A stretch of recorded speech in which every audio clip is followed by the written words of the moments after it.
Sana Amanat is one of the people pushing for a cultural shift in the superhero universe. She's actually the director of content and character development at Marvel Comics. Shraysi Tandon sat down with her to talk about the growing influence of women in comic books.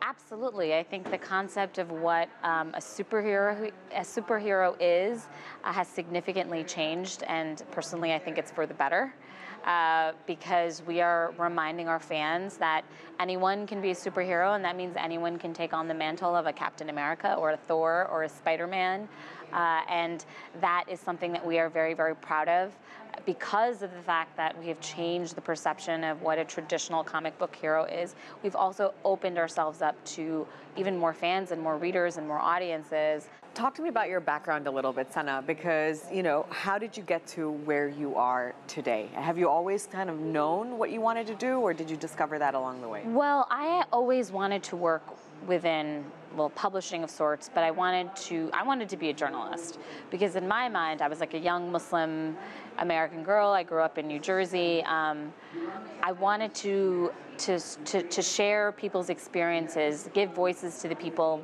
to individuals who didn't have the opportunity to share their voice, especially when you're young and you're looking at the misperceptions people have of minorities in general in this country. And I thought, oh, the way to do that is to be a journalist and share these stories. And somehow I made like a few left and right turns and ended up in comics. It's really hard to connect the dots as to how that happened, but I just love storytelling so much, and I love visual storytelling.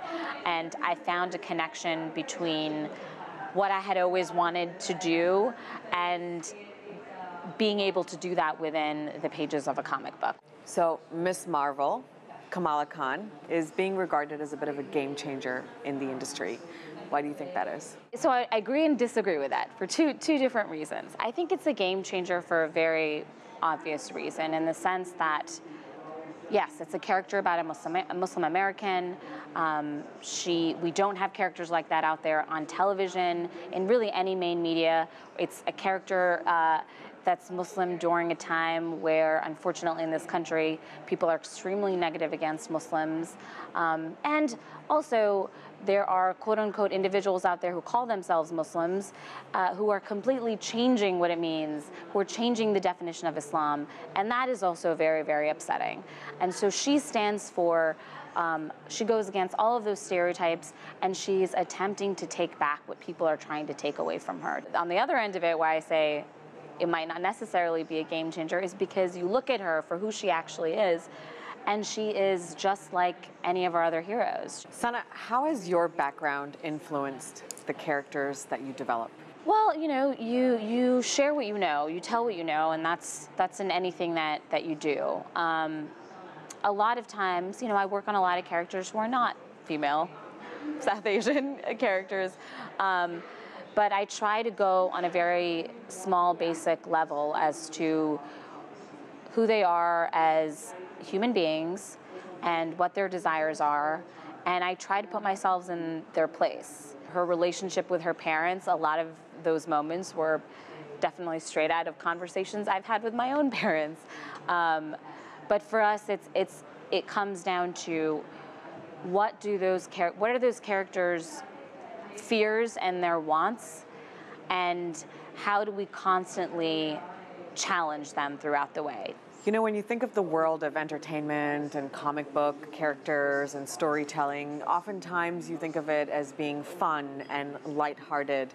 How do you balance the entertainment, lighthearted aspect of this with the responsibility of important storytelling?